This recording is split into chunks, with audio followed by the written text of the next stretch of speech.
तो ये वही मीज़ोहाइल लेयर अमीबॉइड सेल जिनको मेसेनकाइम सेल्स भी कहा जाता है, ये हमने ऑलरेडी डिस्कस कर लिया। और उसके बाद जो कोएनोसाइट्स होते हैं इनका क्या फंक्शन और ये क्या करते हैं ये भी हम लोगों ने ऑलरेडी डिस्कस अभी कर लिया।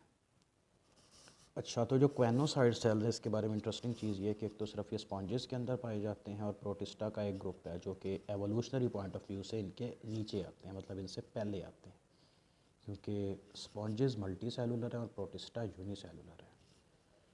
उनको कहा जाता है कोएनोफ्लैजिलेट्स। कोएनोफ्लैजिलेट्स के अंदर सबसे पहले कॉलर सेल्स देखने को मिले, उसके बाद स्पॉन्जेस के अंदर देखने को मिले, और स्पॉन्जेस के बाद कोई भी एनिमल ग्रुप ऐसा नहीं है जिसके अंदर ये कोएनोसाइट्स की तरह के सेल्स पाए जाएं। इस बेस पर ज़ूलॉजिस्ट ये कहते हैं कि जो कोएनोफ्लैजिलेट थे वो और जो मॉडर्न स्पॉन्जेस हैं ये आपस में रिलेटेड है। इस तरह से रिलेटेड हैं कि जो मॉडर्न स्पॉन्जेस हैं ये कोएनोसाइट्स से ही आगे बनने वाला ग्रुप है। उसके बाद आता है इनके बॉडी वॉल और स्केलेटन। तो स्पॉन्जेस के अंदर एक स्केलेटन होता है जो कि माइक्रोस्कोपिक साइज़ के नीडल लाइक स्पाइक्स होते हैं, उनको स्पाइक्यूल कहते हैं। स्पाइक्यूल का मतलब भी ये बनता है छोटा सा स्पाइक। तो ये अमीबॉइड सेल्स से बनते हैं और जो इनकी केमिकल कंपोजिशन है वो ये क्या है, तो कैल्शियम कार्बोनेट के होते हैं या सिलिका के होते हैं या फिर ये प्रोटीन जिसको स्पॉन्जिन वगैरह कहते हैं उसके बने होते हैं। तो ये इसके हो गए स्ट्रेंथ देने वाले कंपोनेंट्स। और बाकी का जो इसका स्केलेटन होता है ये एक फाइब्रस प्रोटीन है जो कि कोलेजन से बनती है, उसके बने होते हैं। उस प्रोटीन को स्पॉन्जिन कहा जाता है। तो ये वाली जो प्रोटीन है इसकी नेचर इलास्टिक होती है और इसको फॉर्म की तरह से दबाएं तो अपनी शेप पे वापस आ जाती है। तो पानी के अंदर से स्पॉन्जेस को निकाल के इनको सुखाया जाता है, इनको ऊपर से दबा के नरम किया जाता है और उसके बाद इनको वॉश कर लिया जाता है। उससे ये होता है कि जितने सेल्स हैं स्केलेटन के अंदर वो निकल जाते हैं और बाकी सिर्फ और सिर्फ इसका स्केलेटन बचता है जिसके अंदर स्पाइक्यूल्स हैं और स्पॉन्जिन है। तो इसको कमर्शियल स्पंज के तौर पे बाज़ार में बेचा जाता है जो कि नहाने के लिए या सर्जिकल प्रोसेसेस के अंदर ब्लड वगैरह को एब्जॉर्ब करने के लिए यूज़ किया जाता है। यहाँ पे फॉर्म इसलिए नहीं यूज़ किया जाता क्योंकि स्पॉन्जेस की कोई भी लिक्विड एब्जॉर्ब करने की एबिलिटी अपने ही इक्वल साइज़ के फॉर्म के पीस से इंतहाई ज़्यादा होती है। इस वजह से सर्जिकल ऑपरेशंस या इस तरह के दूसरे काम के दौरान बॉडी फ्लूइड और ब्लड को एब्जॉर्ब करने के लिए स्पॉन्जेस यूज़ किए जाते हैं। उसके बाद जो स्पॉन्जेस का स्केलेटन है इस बेस के ऊपर ही स्पॉन्जेस की क्लासिफिकेशन की जाती है जो कि हम लोगों ने ऑलरेडी पढ़ी थी। तो ये माइक्रोस्कोप पे ली गई एक पिक्चर है जिसके अंदर स्पंज के अंदर मौजूद स्पाइक्यूल्स दिखाई गई और इनको इनके एक्चुअल साइज़ से 150 टाइम्स बड़ा करके दिखाया गया। तो इसके अंदर से बहुत सारी नीडल लाइक हैं, मतलब कि सीधी हैं, ये 3 कोनों वाली हैं और इसी तरह से 4 कोनों वाली भी होती हैं, जिस तरह से प्लस का सिंबल होता है या कैपिटल लेटर एक्स होता है, या फिर 5 या 6 कोनों वाली जिस तरह से स्टार होता है। तो ये वाले स्पाइक्यूल्स और इनके दरमियान में जितनी भी फिर खाली जगह होती है वहाँ पे एक प्रोटीन होता है जिसको स्पॉन्जिन कहते हैं। इससे इसका एक डेफिनेट लेकिन फ्लेक्सिबल बॉडी स्ट्रक्चर बन जाता है। उसके बाद है वाटर करंट सिस्टम और इसकी बॉडी फॉर्म्स। तो स्पंज की ज़िंदगी इसके वाटर करंट्स पे डिपेंड करती है क्योंकि उसके थ्रू इसने सांस लेनी है, उसके थ्रू इसने फीडिंग करनी है और अपने जो वेस्ट मटेरियल्स हैं वो एक्सक्रीट करने हैं। तो स्पॉन्जेस को 3 मेन बॉडी फॉर्म्स के अंदर डिस्क्राइब किया जाता है। सबसे सिंपल और सबसे लीस्ट कॉमन बॉडी टाइप है उसको एस्कॉन शेप कहते हैं। ये सीधे इसकी डायग्राम के अंदर ही चलते हैं, वहाँ से आपको समझाते हैं। ये देखें, ये जो ए वाली डायग्राम है ये इसको एस्कॉन शेप कहते हैं, बी वाले को साइकॉन शेप कहते हैं और थर्ड वाले को ल्यूकॉन शेप कहते हैं। ये बिल्कुल सिंपल वेस्ट लाइक या गुलदान की तरह की शेप होती है। ऊपर एक बड़ी ओपनिंग है जिसको ऑस्क्यूलम कहते हैं और साइडों पे छोटी ओपनिंग्स है जिनको ऑस्टिया कहते हैं। ऑस्टिया के अंदर से पानी एंटर होता है और ऑस्क्यूलम के अंदर से बाहर निकल जाता है। और जो बाहर वाली लेयर है वही वैसे ही पिनेकोसाइट से बनी होती है जिसको पिनेकोडर्म कहते हैं। अंदर वाली लेयर जो रेड कलर की नज़र आ रही है ये कोएनोसाइट से बनी होती है जिसको कोएनोडर्म्स कहते हैं। दूसरी जो इसके अंदर बॉडी टाइप आती है ये साइकॉन शेप है और ये पहले से ज़्यादा कॉम्प्लेक्स है। इसके अंदर आप ये देखें कि इसमें एक तो इसकी बॉडी हाईली फोल्डेड है, इसकी साइड्स पे और ये फोल्ड्स के अंदर भी चैम्बर्स बने हुए हैं, ओपनिंग्स हैं जिसके अंदर से पानी एंटर होता है। अब इनको ये फ़ायदा होता है कि अगर पानी एक बार इनकी बॉडी के अंदर एंटर हो जाए तो वो बहुत ज़्यादा डिस्टेंस कवर करके फिर बाहर जाता है। इतने कॉन्वोल्यूटेड चैम्बर्स की वजह से पानी की स्पीड भी कम हो जाती है और ये उस दौरान पानी के अंदर से जो सस्पेंडेड पार्टिकल है जो कि फूड है इनकी उसको भी अलहदा कर लेते हैं और गैस एक्सचेंज वगैरह भी कर लेते हैं।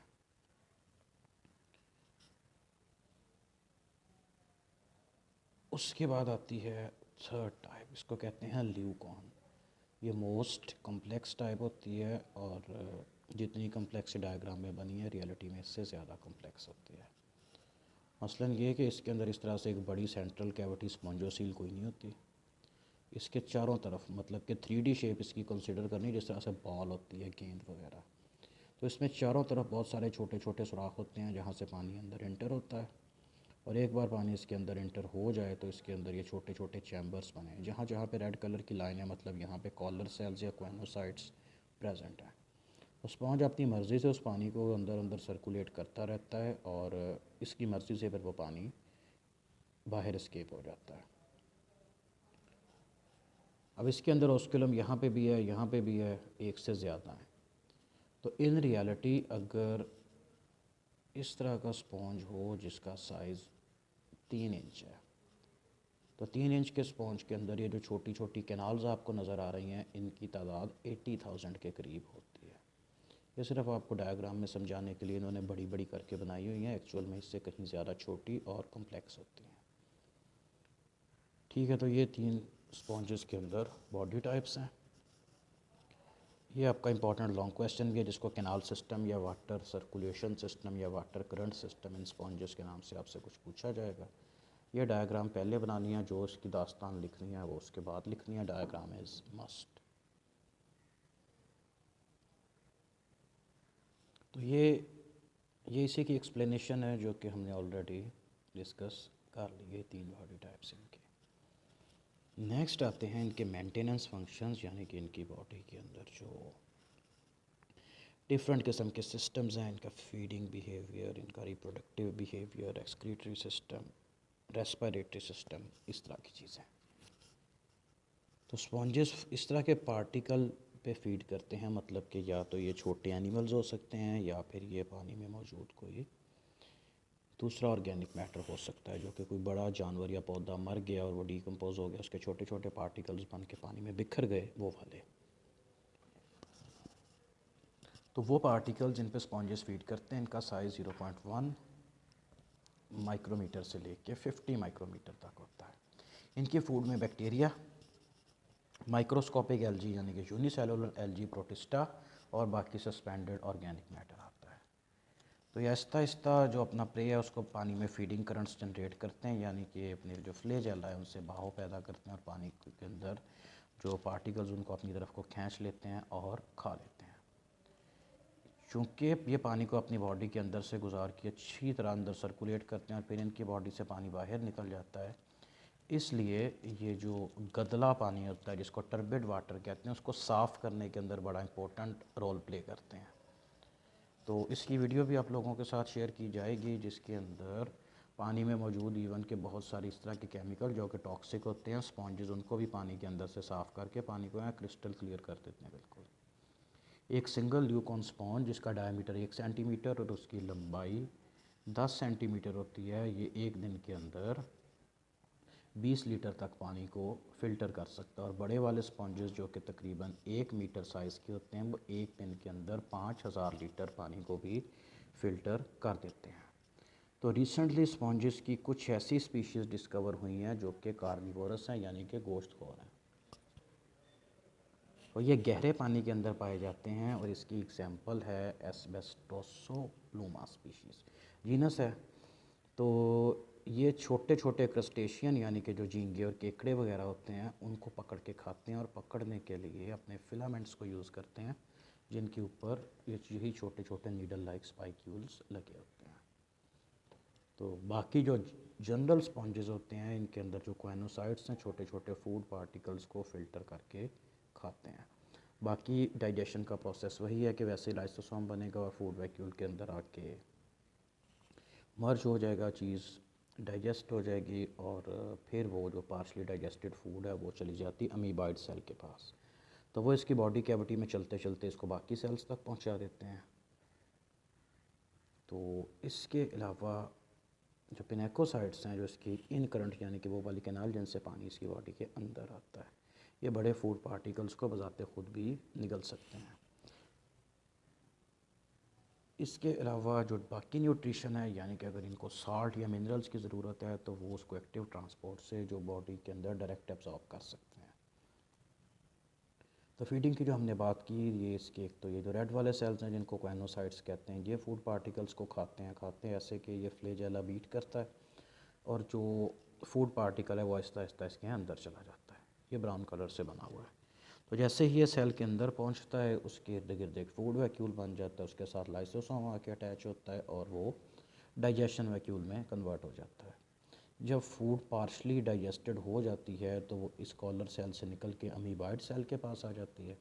फॉर एग्ज़ाम्पल इस वाले सेल ने कोई चीज़ खाई है तो उसको बाकी बॉडी तक डिस्ट्रीब्यूट करने के लिए यही अमीबाइड सेल्स हैं जो कि इसके अंदर वो जेली वाली लेयर के अंदर फिरते रहते हैं और फूड को डिस्ट्रीब्यूट कर देते हैं।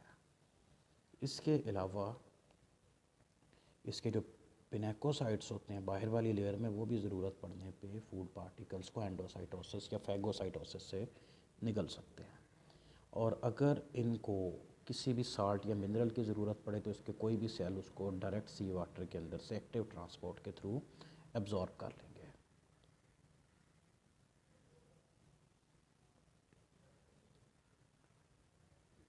अच्छा, तो उसके बाद इनके अंदर एक्सक्रीशन है तो नाइट्रोजनस वेस्ट इसके अंदर अमोनिया बनता है। वो जैसे जैसे बनता है वो बॉडी से बाहर डिफ्यूज़ हो जाता है क्योंकि इसके अंदर से हर वक्त पानी गुजर रहा होता है।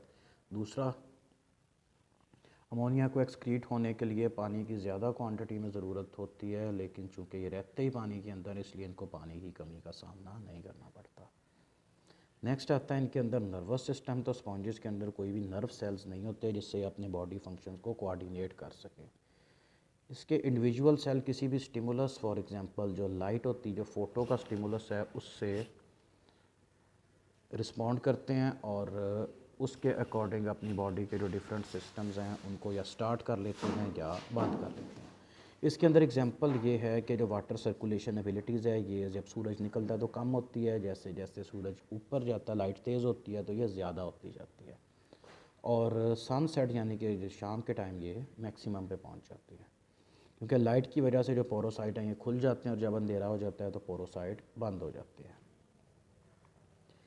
तो पोरोसाइट जब खुले रहते हैं तो इन करंट कैनाल्स भी ओपन रहती हैं, पानी इसकी बॉडी के अंदर आता रहता है और उसको ये फ़िल्टर करता रहता है। कुछ दूसरे रिएक्शंस हैं जिसकी बेस पे ये पता चलता है कि सेल्स के दरमियान किसी हद तक कम्युनिकेशन पाई जाती है। वो ये कि बाज़ औक़ात ये होता है कि स्पॉन्जेस जो वाटर को सर्कुलेट कर रहे हैं उसको एकदम से बंद भी कर देते हैं। बंद ये इसलिए होता है कि जो क्वाइनोसाइट्स हैं ये अपना फंक्शन बंद कर देते हैं और सारे क्वाइनोसाइट इकट्ठे ही अपना फंक्शन बंद करते हैं या इकट्ठे ही स्टार्ट करते हैं। मतलब ये कि क्वाइनोसाइट्स किसी ना किसी तरह से आपस में लिंक्ड होते हैं जो कि इनको एक दूसरे की बात समझ आ जाती है। तो ये जो नेचर ऑफ कम्युनिकेशन है ये सिंपल किस्म की केमिकल मैसेंजर्स होते हैं वो यूज़ होते हैं। इसमें ये याद रखना है कि सिंपल केमिकल मैसेंजर्स की बेटे बात हो रही है, ये कोई भी कॉम्प्लेक्स वाले हार्मोन्स नहीं होते जिस तरह के एनिमल्स या प्लांट्स यूज़ करते हैं। तो ये छोटे साइज़ के केमिकल मैसेंजर होते हैं जो कि सिंपल किस्म के मैसेजेस को एक जगह से दूसरी जगह लेके जाते हैं और ये जो केमिकल मैसेंजर हैं ये प्रोटीन्स की फॉर्म के अंदर होते हैं। इसके अलावा जो आयन मूवमेंट है वो इसके अंदर इन्वॉल्व होती है और इसका मेकनिज़म वैसा ही होता है जैसा आपने प्लांट्स के अंदर पढ़ा था, opening and closing of stomata के अंदर इनफ्लक्स ऑफ पोटाशियम आयंस वाली थ्योरी। तो वैसे ही इनके अंदर भी होता है। नेक्स्ट आता है रिप्रोडक्शन। तो स्पॉन्जेस होते हैं मोनोइशियस, मतलब कि एक ही एनिमल के अंदर मेल रिप्रोडक्टिव सिस्टम भी होता है और फीमेल रिप्रोडक्टिव सिस्टम भी होता है। लेकिन स्पॉन्जेस अपने आप को सेल्फ फर्टिलाइज़ नहीं करते, मतलब कि अपने ही एग्स को अपने ही स्पर्म से फर्टिलाइज़ नहीं करते। रीज़न उसका ये है कि अगर ये ऐसे करेंगे तो इनके अंदर जेनेटिक डाइवर्सिटी कम हो जाएगी, इसलिए ये एक दूसरे के एग्स को क्रॉस फर्टिलाइज़ करते हैं। इसके अलावा स्पॉन्जेस के अंदर एक और चीज़ भी होती है कि इनके अंदर प्रोटेंट्री और प्रोटोगैमी का प्रोसेस पाया जाता है। यानी कि कुछ स्पॉन्ज स्पीशीज़ हैं उनके अंदर जो मेल रिप्रोडक्टिव सिस्टम है वो पहले बनता है, ज़िंदगी का आधा हिस्सा वो मेल रहते हैं, उसके बाद मेल रिप्रोडक्टिव सिस्टम ख़त्म हो जाता है और वो कन्वर्ट हो जाते हैं फ़ीमेल के अंदर, क्योंकि उनमें फ़ीमेल रिप्रोडक्टिव सिस्टम बन जाता है। तो वो कंडीशन जिसके अंदर मेल रिप्रोडक्टिव सिस्टम पहले बनता है या मेल ऑर्गन्स पहले मैच्योर होते हैं उसको प्रोटेंड्री कहते हैं। प्रोट पहले से, प्रोटो से, एंड्री एंड्रोजन से, यानी कि मेल रिप्रोडक्टिव ऑर्गन्स। और दूसरा प्रोटोगैमी होता है जिसके अंदर फीमेल रिप्रोडक्टिव सिस्टम पहले बनता है, फिर वो ख़त्म हो जाता है और उसके बाद मेल रिप्रोडक्टिव सिस्टम बनता है। तो मतलब ये दोनों तरह की कंडीशंस अलग-अलग स्पीशीज़ के अंदर आती हैं ताकि एक ही टाइम पे एक ही जगह पे मौजूद स्पॉन्जेस सारे के सारे मेल या सारे के सारे फीमेल ना हो जाएं, वरना इनकी जो अगली जनरेशन है वो नहीं आएगी। तो उसके बाद जो इसके क्वाइनोसाइट्स होते हैं, इनके कॉलर्स एक स्टेज पे जाके ख़त्म हो जाते हैं, इनके फ्लैजेला भी ख़त्म हो जाते हैं, इनमें मियोसिस होती है और क्वाइनोसाइट से ही आगे इसके स्पर्म्स बनते हैं। स्पर्म्स के अंदर चूँकि फ्लैजेला मौजूद होते हैं इसलिए मूव कर सकते हैं। कुछ दूसरे क्वाइनोसाइट और कुछ स्पॉन्जेस के अंदर उनके अमीबाइड सेल, इनमें मियोसिस होती है और इससे एग सेल बनते हैं। एग सेल इसके मीज़ोहाइल लेयर यानी कि इसकी जो सेंट्रल जेली लाइक लेयर उसके अंदर ही रहते हैं। एक स्पीशीज़ के जो स्पर्म्स हैं वहाँ से ऑस्कुलम के थ्रू बाहर निकलते हैं और पानी के साथ तैरते हुए दूसरे स्पॉन्ज के अंदर चले जाते हैं। उसके क्वाइनोसाइट उसको पकड़ते हैं और उसको वैक्यूल के अंदर बंद कर लेते हैं और फिर वहाँ पे जाते हैं इनका कॉलर और फ्लैजेलम ख़त्म हो जाता है और ये उसको मीज़ोहाइल लेयर के अंदर मौजूद एग्स तक ट्रांसपोर्ट कर देते हैं। तो वहाँ तक जाने के लिए जो स्पर्म सेल्स हैं कीमोटैक्सिस को यूज़ करते हैं, यानी कि जो फीमेल गैमीट्स एग सेल्स हैं वो इस तरह के केमिकल रिलीज़ करते हैं जिसकी तरफ को स्पर्म्स अट्रैक्ट होते हैं। तो ये करैक्टर सबसे पहले हमें देखने को मिला प्रोटिस्टा के अंदर, और उसके बाद यही करैक्टर के स्पर्म कीमोटैक्सिस से एग की तरफ को अट्रैक्ट होता है। ये top of the line complex animal यानी कि इंसानों के अंदर भी प्रेजेंट होता है। तो कुछ स्पॉन्जेस के अंदर जो अर्ली डेवलपमेंट है मीज़ोहाइल लेयर के अंदर ही होती है, जाइगोट के अंदर सेल डिवीजन यानी कि क्लीवेज होती है और उससे एक फ्लैजिलेटेड लार्वा स्टेज यानी कि फ्री स्विमिंग लार्वा होता है। तो लार्वा एडल्ट के अंदर चेंज होने से पहले इसके अंदर बहुत ज़्यादा ड्रामेटिक चेंजेस आते हैं, यानी कि इसकी इंटायर सिमेट्री, इसका साइज़, इसकी शेप, सारा कुछ बदल जाता है। तो पहले ये लार्वा 2 दिन तक फ्री स्विमिंग रहता है, उसके बाद ये पानी की तह में जाके बैठ जाता है, इसके अंदर दोबारा सेल डिवीज़न स्टार्ट होती है और ये एडल्ट की शेप ले लेता है। तो ये इसकी डायग्राम है, ये इसका फ्री स्विमिंग लार्वा है जिसको पैरेन्काइम्यूला लार्वा कहते हैं। ये जो 2 पाथवे दिखाए गए हैं 2 अलग-अलग स्पॉन्जेस के हैं, मतलब कि कुछ के अंदर ये लार्वा बनता है, इसको पैरेन्काइम्यूला लार्वा कहते हैं। बाकी स्पॉन्जेस के अंदर ये वाला लार्वा बनता है, इसको एम्फीब्लास्टुला लार्वा कहते हैं। ये बायलेटरली सिमेट्रिकल होता है और पानी में अपनी मर्ज़ी से तैर सकता है। तैरने के लिए ये इसके ऊपर सीलिया लगे हुए हैं। उसके बाद ये सेटल डाउन हो जाता है, इसके अंदर सेल डिवीज़न स्टार्ट होती है और ये अपनी शेप बदल के इवेंचुअली स्पॉन्ज अपने पेरेंट्स की शेप जैसा हो जाता है। सिमिलरली ऐसे ये भी सेटल डाउन हो गया, सेल्स डिवाइड किया, अपनी जगह बदली और ये अपनी पेरेंट्स जैसी शक्ल का हो जाता है। तो ये जो 2 तरह के सेल्स दिखाए गए हैं, 2 तरह की लेयर्स, यानी कि जो आउटर लेयर पोरोसाइट्स है येलो कलर के और जो क्वाइनोसाइट हैं ये ब्लू कलर के। तो यही वो ड्रामेटिक चेंजेस थे जिनकी ऑलरेडी हम बात कर रहे थे।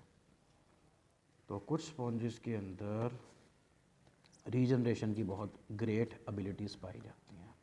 मसलन ये है कि अगर एक स्पॉन्ज का कोई हिस्सा टूट जाता है, उसका एक पार्ट, तो वो दोनों के दोनों पार्ट्स कंप्लीट न्यू स्पॉन्जेस के अंदर कन्वर्ट हो जाते हैं, लेकिन ये प्रोसेस रातों रात नहीं होता, इस पे ऑब्वियसली टाइम लगता है।